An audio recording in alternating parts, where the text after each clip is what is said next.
Salut à tous et bienvenue dans Débat Foot Marseille sur Football Club de Marseille, sur Provence Azuré TV, VAR Azur TV. Au programme de cette émission, on va forcément parler mercato, les dernières rumeurs. On évoquera également le cas Steve Mandanda, une photo qui a un petit peu fait le buzz ce week-end sur les réseaux sociaux. Et puis on parlera également des jeunes issus du centre de formation qu'André Villas-Boas va tester lors de la préparation. Avec moi pour en parler, Jean-Charles est avec nous. Salut Benj. Ça va Jean-Charles? Ça va bien, merci. Saïd est avec nous. Salut Benj. Saïd du groupe IAM. Hervé est avec nous. Salut Ben, salut à tous. Ça va? Ça va, super. Saïd, merci beaucoup d'être avec nous. Je le répète, membre, chanteur du groupe IAM. Exactement. Depuis une bonne quinzaine d'années. Ouais. Voilà. Et tu sors aussi un album, ton deuxième album, qui est sorti le 21 juin. Le 21 juin. Tu vas nous en dire un petit mot, mais d'abord, on va écouter à quoi ça ressemble. C'est ici. Si tu veux du lourd, j'en ai. Tu veux du massif, j'en ai. Des trucs sérieux, j'en ai. Ne reste pas assis, tu peux faire mieux. Si tu veux du lourd, j'en ai. Tu veux du massif, j'en ai. Un truc sérieux, il faut me le dire si c'est ce que tu veux. Alors mec qui veut du funk, du gros funk, ça tombe bien, c'est tout ce que j'ai. Tu veux du funk. Voilà, extrait de l'album Musique de Saïd que tu as réalisé en intégralité. C'est toi qui as tout fait. De A à Z. Ouais. Enfin là, j'ai assuré la direction artistique en tous les cas. Ouais. C'est une fierté pour toi d'arriver à... Absolument, parce que quand tu sais ce que tu veux, quand il n'y a pas de gens autour de toi qui te disent « Ouais, prends cette direction-là, Ouais. Quand tu sais ce que tu veux, c'est un luxe énorme. En fait, c'est ton inspiration à toi. Absolument. La création. Ce que tu imaginais en fait. C'est surtout ce qui m'a amené à l'inspiration, c'est surtout les sons. J'en ai eu un paquet, j'ai eu beaucoup de musique et tout, mais pas forcément des sons qui m'ont touché. C'est quoi un petit peu la couleur de cet album, le style Il est funk, hip-hop, soul, voilà. Avec quelques feats aussi. Quelques feats, ouais, Kenaton, Shuriken et également REDK. Bon, toujours la famille, ça reste toujours... Hervé, Moi je chante pas. c'est pas toi qui nous fait Jacques Henriero sur le... Non, non, moi je suis très... Tu l'avais vu ce petit passage sur la Provence de Héros qui chantait du IAM ou pas? Ah non, mais je sais qu'il est... hommage. Mais c'est un grand fan d'ailleurs. Ah ouais, c'est un grand fan. Tu m'as dit qu'il a participé hier parce que tu étais avec Zidane, c'est ça? Non, c'est... Ah non, c'était avant. Au premier au gala de l'OM, Grand il a fan d'IAM, acheté le disque de diamant du groupe. Il est venu nous voir plusieurs fois en concert. Attention que tu le revends pas parce qu'on a besoin d'argent. Il regarde un souvenir. Tout va disparaître à l'OM en sort. Tout va disparaître. Ouais, il garde un souvenir. C'est vraiment un fan. Et puis, Tournée d'IAM qui reprend aussi. à partir du 6 juillet, on repart en tournée. Allez, on va parler maintenant d'une personne que tu connais bien aussi, Saïd. C'est Steve Mandanda. Est-ce que tu as vu la photo qui a circulé? Enfin, tu l'as vu parce qu'on te l'a montré en fait avant l'émission. On va pas mentir aux gens. Allez, on va parler de Steve Mandanda dans la première partie de cette émission, c'est tout de suite.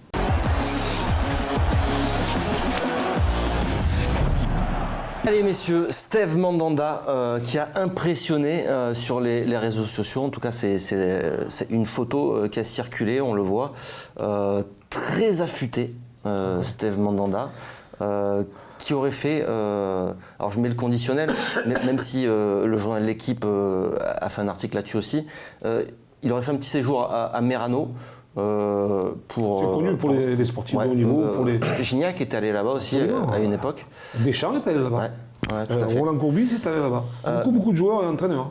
Saïd, t'as été surpris toi du physique de Steve ou pas plus que ça finalement? Franchement, pas plus que ça. Moi, je ne l'ai jamais trouvé épais. Ouais. Je l'ai toujours trouvé très fin, affûté. Non, franchement, ça m'a pas... Parce que c'était une critique un petit peu qu'on entendait, qu'on a beaucoup entendu. J'ai envie de te dire que des fois, les images grossissent un petit peu le personnage. Bah, regarde-moi.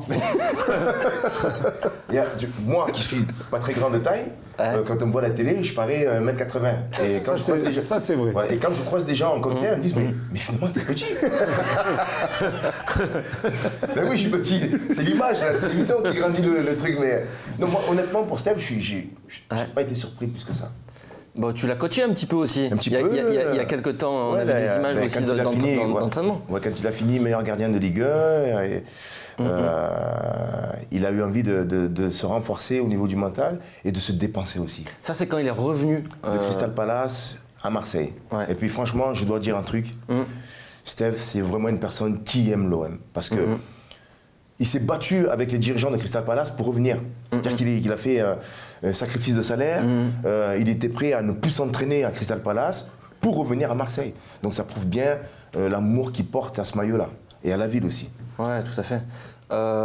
Ça dit quoi, ces images? Ça prouve aussi qu'on va récupérer un Steve Mandanda remotivé à bloc? Écoute, moi je suis très content, enfin, parce que je ne cache pas, hein, tu sais, je le connais un peu moins que toi, mais un petit peu, et j'étais un peu déçu, pas que le physique, moi, il y avait aussi toute une approche des matchs, tu sais, qui criait passer sur les défenseurs, des fois il avait l'air un peu prostré et tout, et moi ce que j'adore, tu sais, dans la civilisation anglo-saxonne, c'est le born again, et là j'espère qu'il va nous faire ça, tu sais, la renaissance, tu sais, quand tu es au fond du trou, tu repars et tu vas montrer à tout le monde, et j'espère, et je pense, d'après ce que nous a dit Saïd aussi tout à l'heure, je pense qu'il est dans cette dialectique, et ça c'est très très important parce que si lui revient à bloc, qui se défonce, qui a une remotivation et tout, et ça va redonner, et puis je pense que il risque de redevenir capitaine aussi, je pense. Ça, on ne sait rien, ça.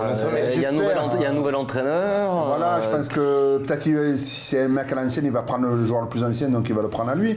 Et tu nous avais dit aussi que c'était important pour lui d'être le capitaine. Absolument, absolument. Mais une chose est sûre, c'est que chaque fois qu'il a eu le brassard de capitaine, l'équipe a gagné. Dès que le brassard lui a été retiré, c'est fini. Cette saison, tu parles?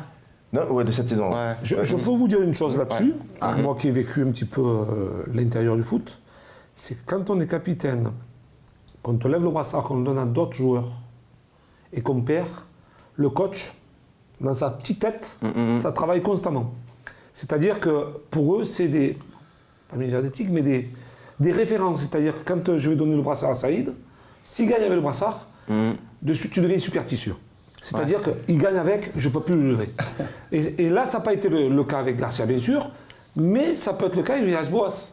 Parce qu'en sachant, au-delà de la qualité de Steve Mandanda, parce que bon, cette année, même si on n'a pas reconnu le grand Steve, ça reste quand même un grand joueur, un grand gardien de but, champion du monde, on le veut ou non, qui a gagné des titres, et sur qui il pourra s'appuyer par l'expérience. En fait, faire le relais entre la touche et le terrain. Absolument. C'est hyper important, ça. Personne n'a remis en question la carrière de Steve à l'Olympique de Marseille. Après, c'est sa dernière saison. Il y a eu des critiques, les joueurs encaissent. Sa dernière saison. Oui, mais... Tu penses qu'il a mal vécu justement ces critiques de cette saison et qu'il peut avoir cet esprit revanchard Je pense, honnêtement, quand nous, en tant que supporters marseillais, on a tendance à beaucoup accentuer le point rouge et très peu le point vert.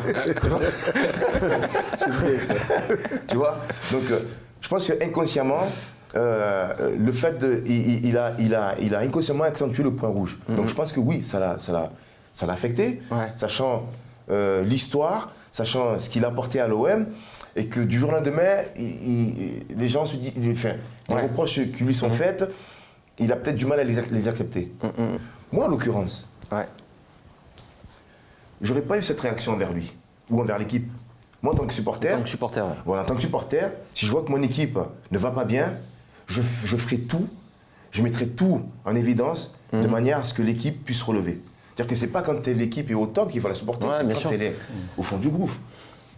Mais si le joueur, tel qu'il soit, est fragile mentalement, et non seulement il est au plus bas, et tu le pilonnes. Tu le pilonnes à coup de marteau-piqueur et tout, comment veux-tu qu'il s'en sorte? Après, les supporters de l'OM, cette saison, ils ont été patients quand même. En fait, moi je pense que oui, ils ont été très patients.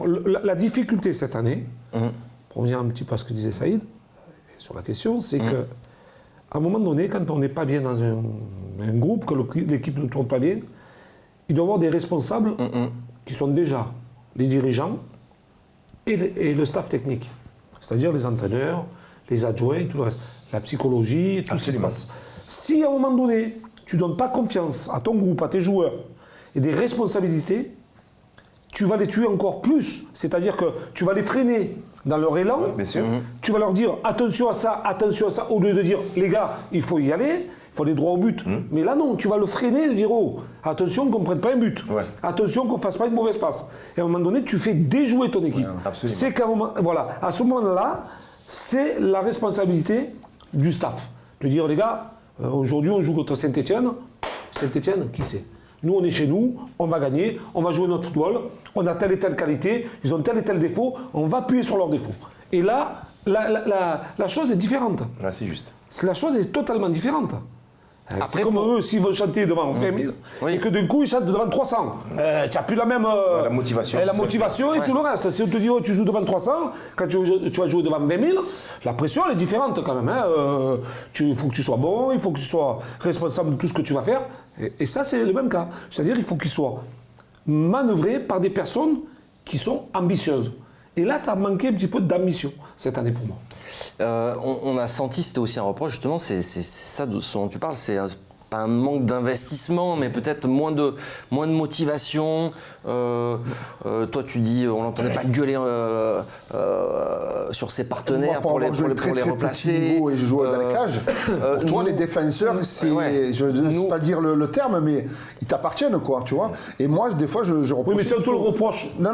Si ton coach te reproche Ah, mais c'est sûr, si le coach dit, si tu fais une connerie. Défenseur qui dit, Mais la problématique, elle est là. Si tu fais une connerie que le coach, au lieu de te dire, oh, Steve, c'est pas grave. Oh, Jean-Charles, c'est pas grave, il va te dire, oh, mais qu'est-ce que tu as fait? T'imagines, il faut pas que tu refasses ça.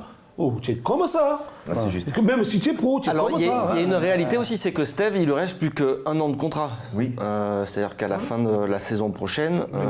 Juin 2020. Voilà, à la fin de la saison prochaine, s'il n'est pas prolongé, ça aujourd'hui, on ne sait pas ce qu'il en est par rapport à ça. Non, mais je le sens bien, moi.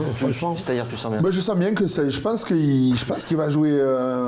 Il va relever le défi. Cave, là. Il va y aller. Oui, non, mais ça, oui. Je sens qu'il va revenir fort. Est-ce qu'il faut quand même pas prévoir aussi l'avenir aujourd'hui et recruter à côté, si oui, un numéro 1 bis, un numéro 2, un jeune Si on peut se projeter, on va imaginer qu'aujourd'hui on est tous coachs là. Ouais. Moi, Steve Mandanda, je le connais, je l'ai connu. C'est un grand gardien.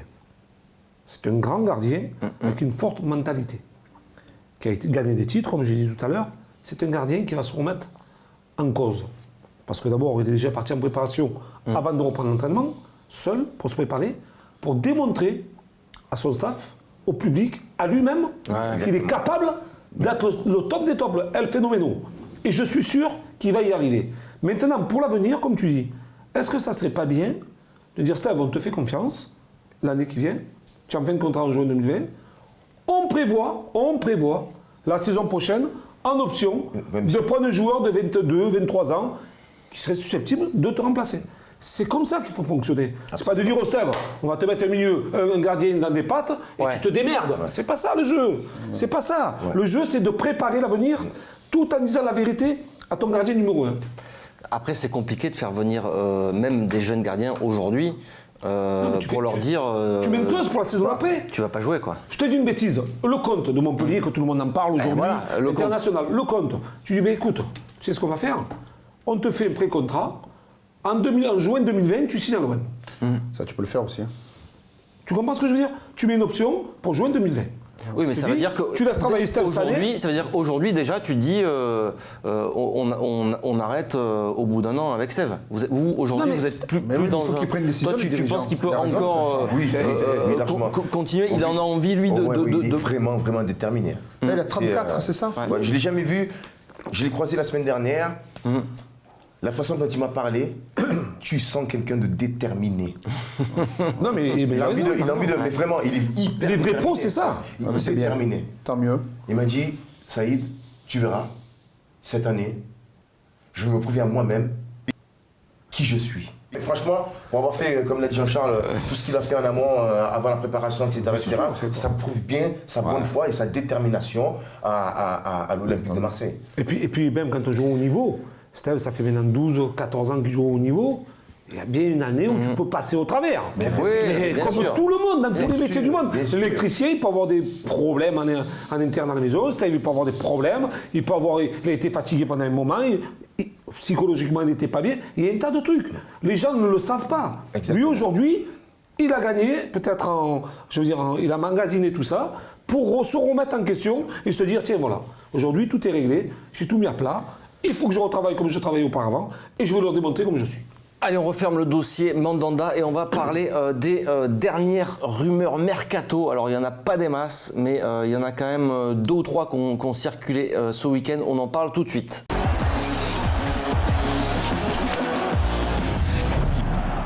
Allez messieurs, on parle mercato, c'est ça qui excite un petit peu les gens pendant l'été, hein, pendant les fortes chaleurs. Il y a... Excite tout le monde d'ailleurs. Moi, c'est plutôt les filles en bikini. Il y a Mais le mercato quand même, hein, le mercato c'est pas mal aussi.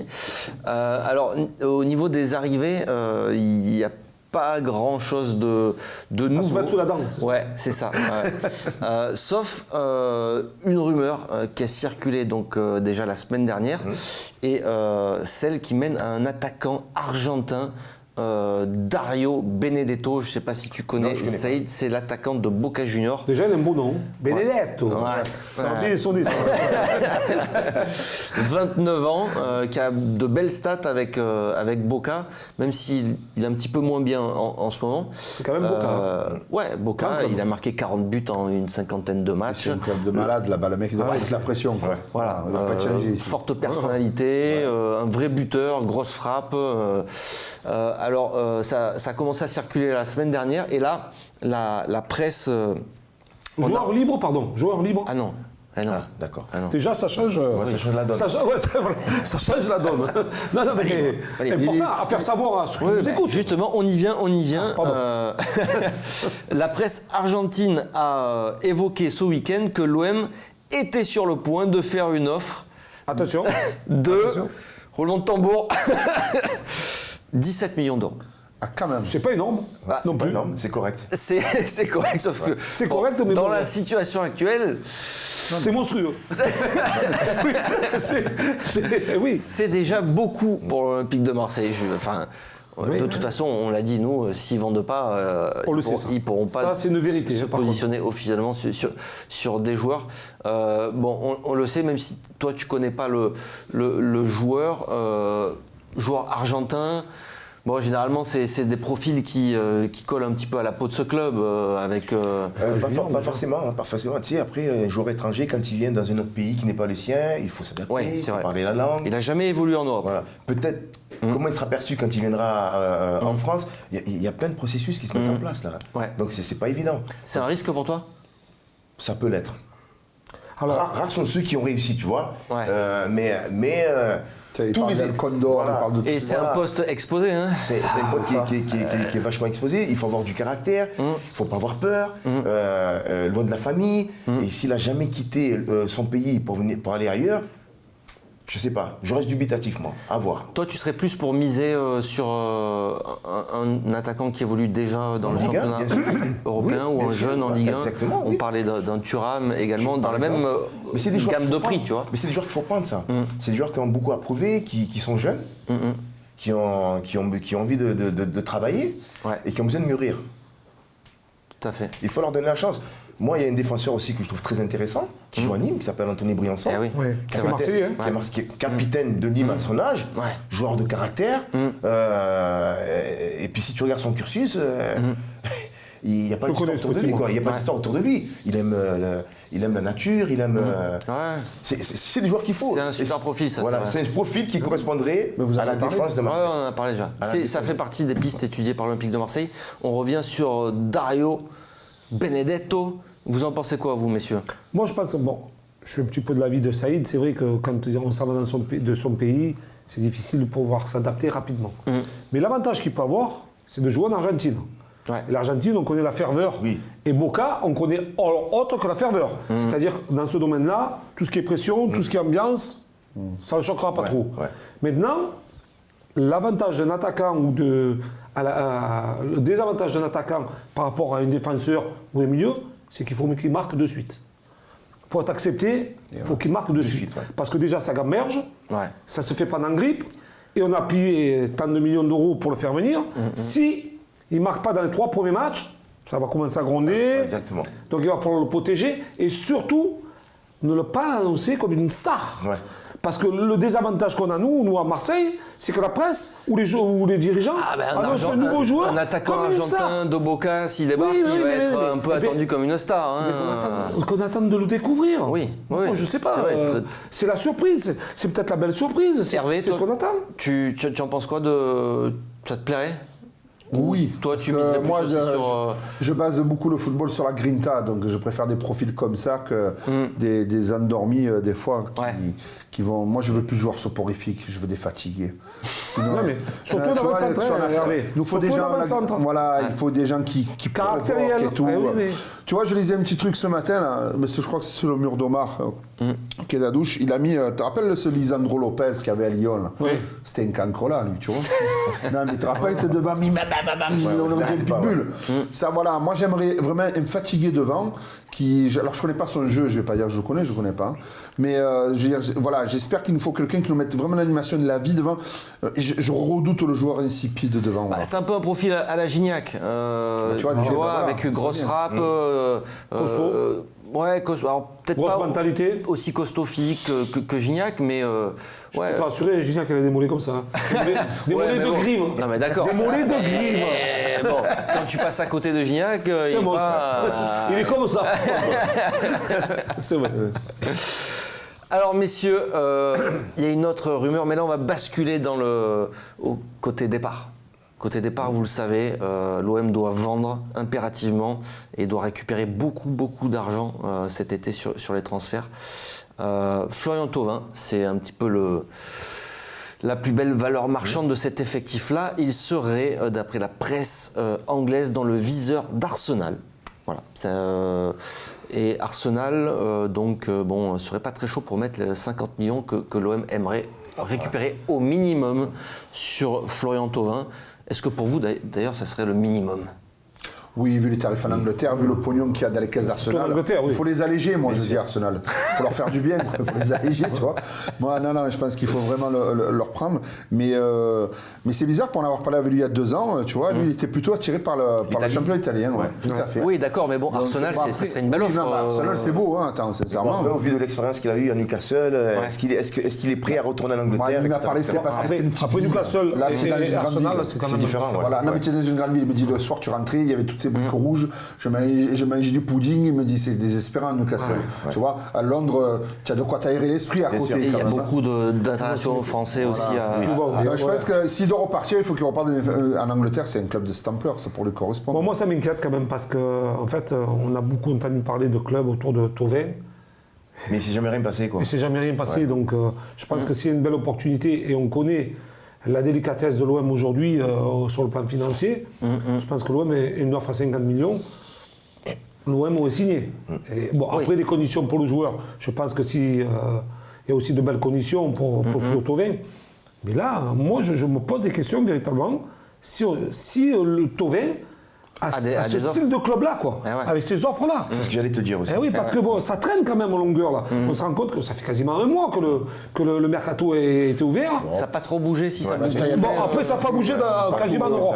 Mais enfin, là, nous, on est tellement pressés aussi de vouloir vendre, parce qu'on va être prêt à la gorge, on le sait, avec le fair play financier. Le fair play financier, qu'aujourd'hui, s'il y a une belle offre qui se présente, l'OM va s'engouffrer. Et là, l'offre, je ne suis pas bien sûr que ce soit présenté. Voilà. Alors, on a lu dans le journal de l'équipe un membre du club. En interne, on s'inquiète de ça, justement, que le club ait l'air un petit peu à l'agonie. Et donc, pour négocier, alors, là c'est pas très bon. Je vais te dire, là, on ne parle pas de football, on parle de vente, ok? Ce qui est un peu mon métier à la base. Quand tu arrives, tu finis la fin de saison, tu dis, voilà, alors je vais dégager des mecs parce qu'ils me coûtent trop cher. Déjà, tu as flingué toutes tes Quand tu arrives, que tu vends, tu dois être là. Les joueurs, ils ont de la valeur, c'est des bons. Peut-être qu'ils ont fait une petite mauvaise saison là, mais ils se sont ressaisis, ils vont se ressaisir et tout ça. Tu dois les valoriser, tu dois pas dénigrer ton truc. Là, on va quand même. Et ouais, mais les autres, ils sont en position de force. C'est pas que je veux défendre Jacques Henriero, mais publiquement, lui, il a jamais dit ça. Ah si, j'ai pas vu. Il les a convoqués, on l'a su. J'ai pas convoqué les joueurs. Bizarreta le dire. Bizarreta dira rien. Parce que je pense que c'est. une personne qui travaille secrètement et qui travaille bien. Par contre, ce que je peux te dire, moi, en tant qu'ancien joueur, c'est quand il arrive la période des transferts, au mois de juin, les joueurs qu'on voulait transférer, enfin, le club voulait transférer, ils le faisaient jouer. Ils les faisaient jouer pour les mettre en valeur. Eh oui, si tu ne les fais pas jouer, ça veut dire qu'ils n'ont plus de valeur. S'ils n'ont pas la place à l'OM, ils ne vont pas les jouer à Arsenal, à Manchester ou à Milan. Tu comprends? Et ça, c'était une force. Une force de staff. C'est vrai que Garcia nous a pas fait ce cadeau, il aurait pu faire jouer plus NJ par exemple. Mais Hervé, quand tu revends quelque chose, tu le mets en évidence. Non, mais tu as raison. Si tu l'enfermes, que tu le sors du placard ou du tiroir, NJ, il a une valeur par exemple. Tu vas rien du tout. S'il a une valeur. Moi, je sais que je trouve très fort ce joueur. NJ? Ah oui. C'est vrai? C'est juste qu'il n'a pas été utilisé à bon escient, pour moi. Il y en a beaucoup des joueurs comme ça. Il a un talent, tu le vois. Il est imprévisible. Il est imprévisible dans son toucher de balle, dans les accélérations. Si tu t'occupes bien de ce joueur-là, tu peux en faire quelque chose de terrible. Il n'a que besoin d'amour en fait. Oui, mais tactiquement et tout, il est... Moi, je suis pareil, je suis comme Jean-Charles, je connais le ballon. C'est vrai. Il a ce truc-là. Moi, quand il a signé, j'étais le plus heureux. Quand il était à Lyon, je dis, on ne pourrait pas avoir des joueurs comme ça, non? Je te promets. Je me disais, on ne pourrait pas avoir des joueurs comme ça. Et quand il est arrivé là, je ne sais pas ce qui s'est passé, je ne sais pas ce qu'on lui a fait, je ne sais pas ce qu'on lui a proposé. En fait, c'est ce que disait Mourad dans une émission, on l'a pris, on l'a mis dans un coin, démerde-toi. C'est ce que je te dis. On te met dans un tiroir et puis on te ressort. Eh bien, sors la tête, tu vas jouer 10 minutes et je te remets. Non, mais c'est pas une souris, allez hop, et tu rentres et tu sors, quoi. Je rejoins Jean-Charles dans ce qu'il a dit. Tu sais qu'il y a des joueurs qui ont besoin d'affection, d'attention, que tu leur dises des trucs, que tu caresses un peu dans le sens du poil. Mais c'est vrai. Et ça les transcende. Tu as des joueurs qui ont besoin d'être piqués dans le sens contraire, où tu leur dis t'es bidon, etc. Ça dépend des caractères. Mais moi, en l'occurrence, ce joueur-là, pour moi, il a un profil très très intéressant. Seulement, il n'est pas utilisé à bon escient pour moi. C'est tout. Alors, messieurs, on poursuit le débat, mais il va s'arrêter sur la chaîne Provence Azur TV et VAR Azur TV. Vous ne bougez pas et le débat continue sur la chaîne YouTube footballclubdemarseille.fr. À tout de suite.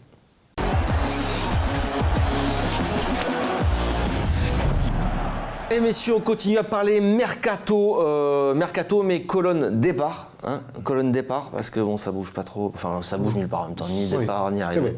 Mais rumeur, cette fois-ci, qui concerne Lucas Ocampos, qui avait eu quelques petites touches à droite à gauche en Angleterre dernièrement, un petit peu en Italie, et maintenant, forcément, c'est l'Espagne. Le FC Séville qui serait intéressé. Après, c'est le jeu des agents qui doivent proposer à droite et à gauche les joueurs. En sachant que l'OM a besoin de vendre, donc il propose l'Olympique de Marseille a mandaté aussi des agents pour placer des joueurs. On parle d'une cote d'environ 15 millions d'euros pour Ocampos. Ça vous paraît juste ou pas? Un peu pour moi, parce qu'il a quand même été élu meilleur olympien de l'année. Un peu quoi? Un peu trop bas. Ah voilà, un peu trop bas. On a vendu Zambonguissa 30 millions. Ocampos qui a fait quand même une saison remarquable, qui offensivement et défensivement et dans la récupération, tout ce qu'on veut dans la mentalité, il a quand même été présent sur une saison complète. Donc 15 millions d'euros, quand on voit la vente de ce joueur argentin qu'on ne connaît pas quasiment, qui est de 17 millions au départ, qu'on voit Thuram, c'est plus de 20 à 25 millions d'euros, on se pose quand même un peu des questions. Oui, mais ça, c'est la façon, la posture que quand tu vends tes joueurs, si déjà tu dis que tu cries de partout et que tu fais comprendre que tu es fébrile financièrement, les gens tout le monde le voit, Hervé, ça tout le monde le voit, c'est pas qu'on le crie, c'est qu'il y a la DNCG, il y a le fair play financier, il y a les journalistes. Louis Nicolin, je me rappelle, chaque fois qu'il avait un joueur qui montait dans la saison, il faisait une sortie, il vaut 40 millions d'euros. Alors qu'il savait qu'il ne valait pas 40. Mais il te le vendait 15 euros. Toi, tu dis ton vrai prix d'entrée. Dans l'année, justement, c'était le rôle des dirigeants, des présidents. Quand ils font un truc, ils aiment les journalistes avec ça. Ils disent oui, nous on l'a valorisé, si éventuellement on l'a transféré. Tu envoies des chiffres sur le marché. C'est pas pareil. Tu vois. Olas fait ça. Voilà, aussi il le fait. Olas, il dit moi, mon joueur, il vaut 80 millions d'euros. C'est comme ça et pas autrement. Prenez notre joueur, regardez. Et les autres qui sont en face, vous n'avez rien prouvé. Le mien, il vaut 80 millions d'euros. Si vous le voulez, c'est 80 millions. Et même après, s'il tombe à 60, eh bien, il tombe à 60. Voilà, mais au moins, tu as fait le truc. Donc, moi, je pense que la posture, on ne sait pas vendre, ça, c'est sûr. La seule fois où on a su vendre, c'est quand il y avait Diouf. De toute façon, vraiment, on a fait de la. Ocampos, bon, ça serait un petit peu bête sportivement de le perdre aussi, non? Il faut le garder, parce que c'est. C'est l'âme un peu. Voilà, tu sens qu'il joue avec le cœur, ce gars-là. C'est impressionnant. Et ça, c'est, comme je disais tout à l'heure, je l'évoquais tout à l'heure, là, lui, il veut jouer en cohésion, c'est-à-dire il veut jouer en équipe. C'est vrai. Malheureusement, dans le football actuel, c'est chacun pour soi. Je veux briller pour pouvoir m'assurer, moi, la plus-value. Ouais. Lui, il a joué pour l'équipe. En fait, c'est un vrai joueur de club. C'est un vrai joueur de club. Donc voilà, je trouve stupide de le laisser partir alors que. Et dans ce football où on parle beaucoup de stats, beaucoup de stats, c'est aussi ça qui fait les gros montants de transfert sur les joueurs offensifs. Il n'a pas des stats énormes au Campos. Hein. Ouais, il a fait quoi 8 passes Il a fait 8 passes buts. D, 4 buts, ouais, voilà, c'est ça. Bon, quand j'ai entendu parler aussi de... Ouais, mais attends, quand tu achètes au Campos, tu achètes 2 joueurs, tu achètes un défenseur, un attaquant. Et un milieu. Oh, moi, je le donnerais comme ça. Je sais quoi, tu en as 2, un. Mais tu sais que cadeau, Bielsa n'a pas été bête. c'est cadeau. Bielsa n'est pas bête, il a contacté, en fait, son club l'a contacté. Et quand on pense qu'un club anglais, Leeds, qui est quand même un club prestigieux, il proposait 8 millions d'euros, je crois, ou 10 millions d'euros, c'est quand même un club anglais. Avec l'argent qui rentre, les droits TV, tu te dis, mais 8 millions d'euros, il vaut mieux 100 fois que je le garde, quoi. Ben oui. Tu l'augmentes par contre, bien sûr. Tu es obligé de l'augmenter, lui. C'est là où je comprends pas. C'est là où je comprends pas que nous, on ne puisse pas vendre, comme on disait, là, il y a quelques minutes, largement au-dessus de tout ça. Eh ouais, mais bon, c'est l'offre et la demande. Hein. Honnêtement, il y a l'offre et la demande, mais il y a une façon de se positionner quand tu vends quelque chose. Si tu fais sentir que tu es trop un chien, les gens ils vont attendre la date butoir pour te faire descendre le prix. Le prix au maximum. Et voilà. Non, il faut être sûr. Vous êtes inquiet par rapport à ça, que ce mercato n'avance pas et qu'on se retrouve au dernier moment, fin août, à faire des deals. Des achats bidons. Et des ventes aussi. Des ventes bidons. Ah oui, ça serait bien si la semaine prochaine, dans les 10 jours, il y a déjà un transfert soit fait. L'entraînement reprend la semaine prochaine. J'allais te le dire, c'est surtout ça qui est important. Même si la première séquence de reprise n'est pas très importante, notamment la première semaine, parce qu'il y aura beaucoup de jeunes, tu vas en parler certainement, qui vont combler un petit peu le manque des expérimentés, des internationaux, tout le reste. Mais par contre, le deuxième stage, avec tous les matchs amicaux qui arrivent, c'est hyper important.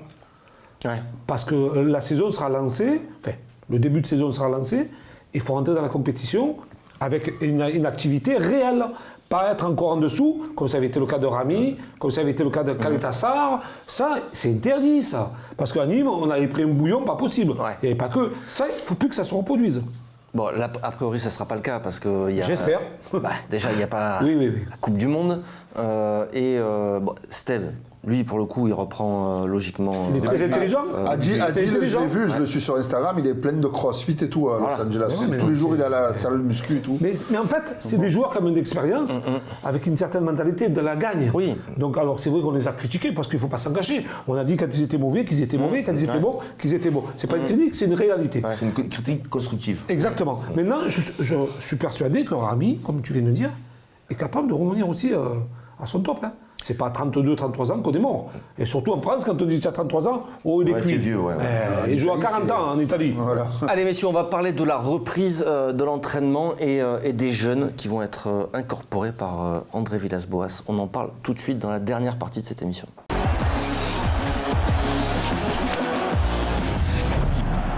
Alors on a pu lire dans La Provence ce matin une liste de joueurs, de jeunes joueurs issus du centre de formation qui vont débuter la préparation avec le groupe professionnel la semaine prochaine, puisque l'OM reprend la semaine prochaine, lundi.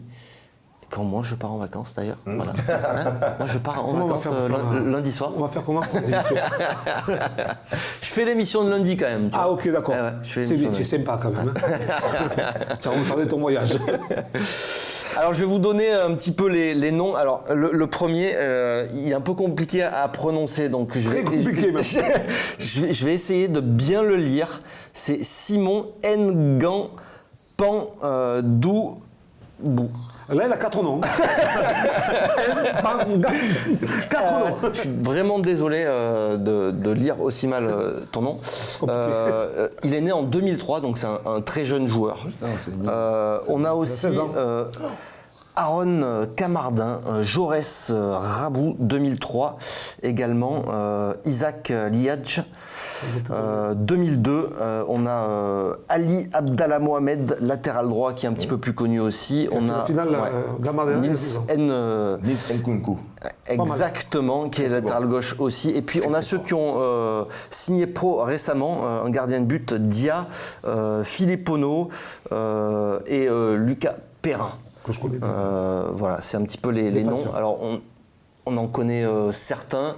Je pense ceux que tu viens de citer, les deux latéraux aussi. Très très fort. Ouais. Ah ouais.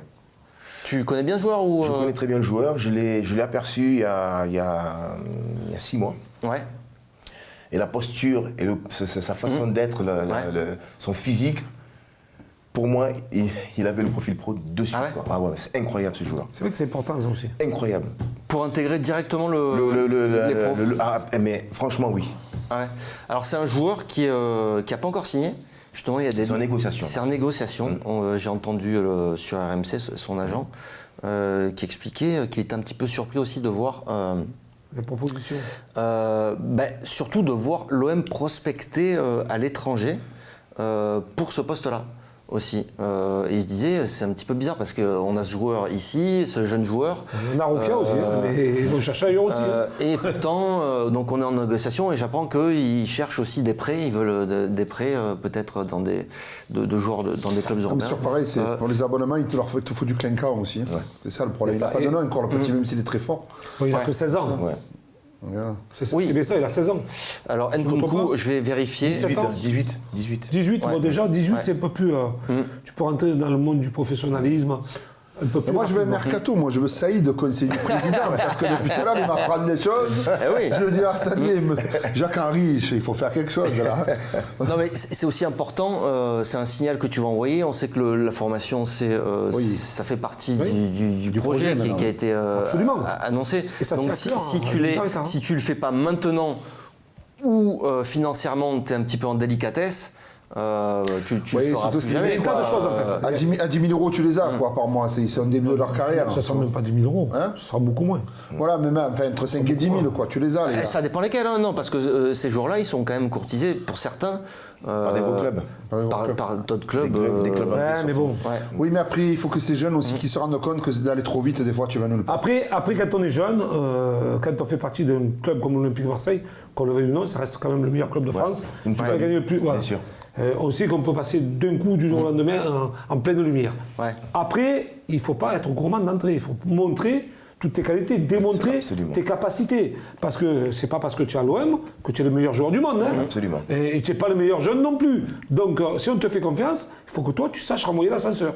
Démontrer à tes dirigeants, à tes entraîneurs, au staff, que tu es capable d'aller concurrencer un pro, de le titiller, de dire tiens, je suis là, il faut que je me monte et vous allez voir que je vais jouer. Après, ça va dépendre des postes aussi, parce qu'il y a des postes où c'est un petit peu verrouillé, je pense. Alors, autant on cherche un latéral gauche, autant un poste de latéral droit déjà pour. Ouais, mais si tu l'as, sous les mains, ça sert à rien qu'il s'en aille.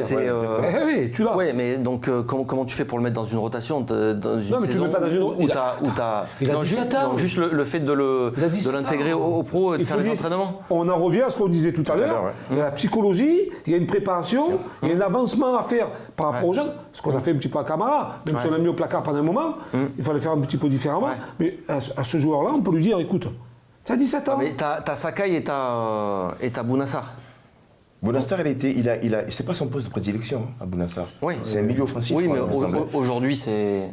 Ouais. Mais tu sens quand même qu'il a encore un peu de lacunes et qu'il fait des erreurs de placement au poste de latéral droit parce que c'est pas son poste de prédilection. Ouais. Un mec comme Sakai, il sait se placer, il sait à quel moment fermer l'axe quand il y a une contre-attaque, etc.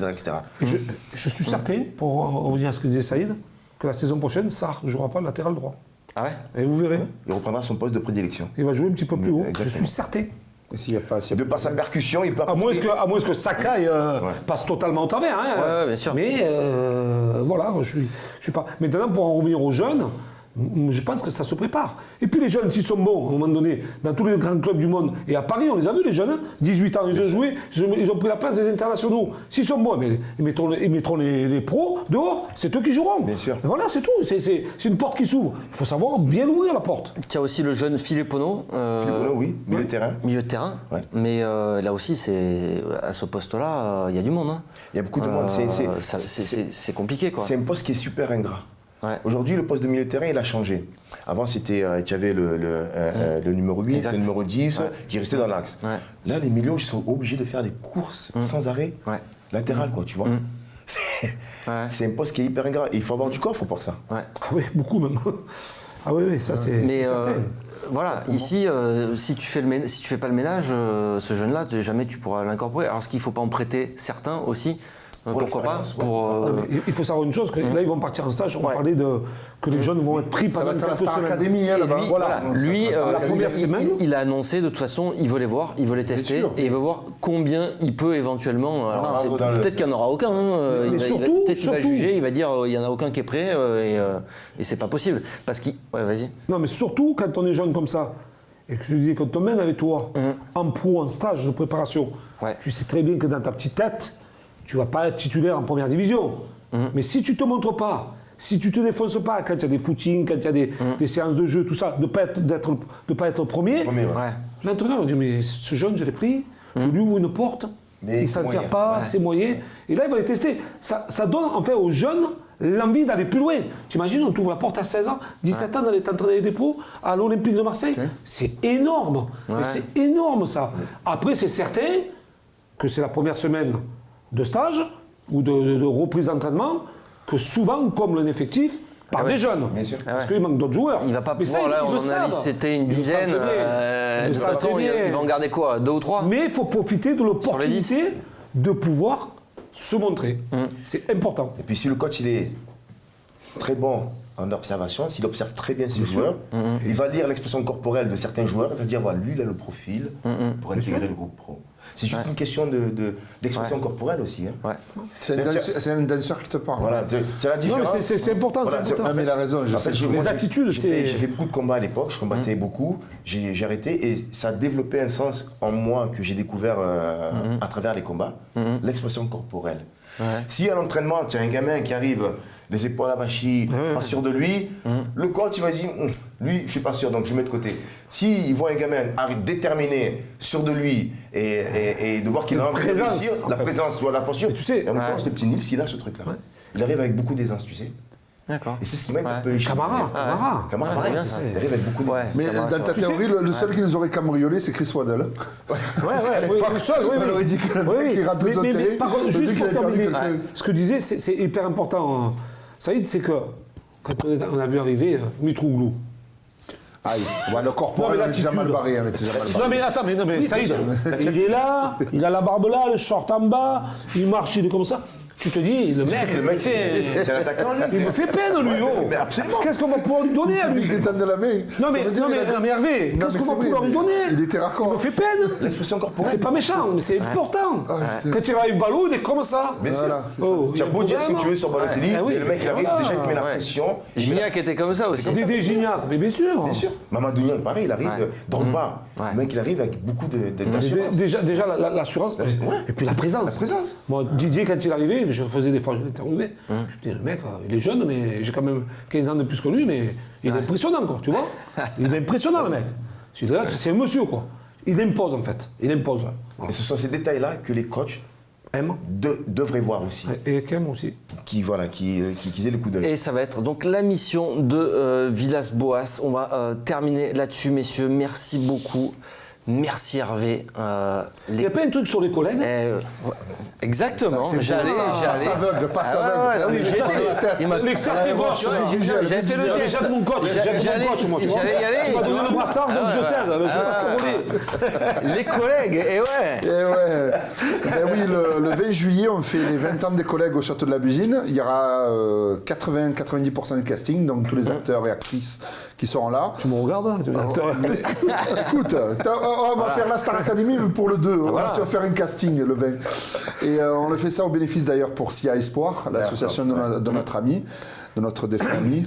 qu'on passe bien fort à lui. Et donc, ça va être rigolade. Déjà, il y a 4 séances de film pour voir le film. Ouais. Parce que j'ai fait un sondage sur la page, il y a 55% des gens qui n'ont jamais vu le film au cinéma. C'est bizarre quand même. C'est fou ça. Ouais. Donc, il y en a vu, ils ont vu un DVD, un VHS et tout ça. Donc, déjà, de le voir au cinéma, sincèrement, l'effet d'entraînement, c'est encore meilleur quand tu le vois à la télé. C'est les gens qui rigolent à côté de toi. Tu peux expliquer aux gens ce que c'est une VHS? Tout le monde n'est pas au courant. C'est comme nous, ici, oui, on est au courant. Audio. Mais... c'est quand tu jouais mon ballon, c'est-à-dire que ça tournait avec des bandes. C'est ça. Non, ouais, c'est vrai. Excusez-moi, j'ai oublié que des fois le public est jeune sur Football Club de Marseille. Parce que même ça, par exemple, hein, ouais, bientôt. Et on remontre l'album musique de Saïd. Ça, c'est un objet collector aussi maintenant, parce que les gens peuvent le télécharger légalement sur des plateformes. Bien sûr, sur Spotify, Deezer, Apple, iTunes. Exactement. Voilà, mais c'est vrai que oui, la VHS, mais bon, je pense que le CD va rester un peu plus longtemps que la VHS quand même. La VHS, elle est morte à intérêt, elle ne reviendra jamais. Et donc voilà, et donc ça va être place sur la convivialité, amenez vos boules de pétanque. Bon, il y aura concours de pastis avec Igor au bar. Voilà, il va y avoir des trucs comme ça, quoi, des trucs assez sympas qui nous correspondent. Et surtout passer une bonne journée en famille. Rappelle la date. Le 20 juillet, de midi à minuit. Le 20 juillet, allez, on y sera nous aussi. Et l'album, il est là, je le remontre, musique, Saïd, merci beaucoup. Merci à vous. D'être venu nous voir, tu reviens quand tu veux. Ah, mais j'ai passé un moment super, vraiment. Quand t'as le temps, tu peux venir ici, même juste venir dire bonjour, parler un petit peu ballon de l'Olympique de Marseille. Et on mettra un nouvel extrait en fin d'émission à la place du générique. Merci Jean-Charles. Merci Benj. Tu reviens quand tu veux. Ouais, mais je vais essayer de venir la semaine prochaine. La semaine prochaine. Voilà. Allez. La semaine prochaine, Débat Foot Marseille. À très bientôt. Ciao, ciao. Si tu veux du lourd, j'en ai. Tu veux du massif, j'en ai. Des trucs sérieux,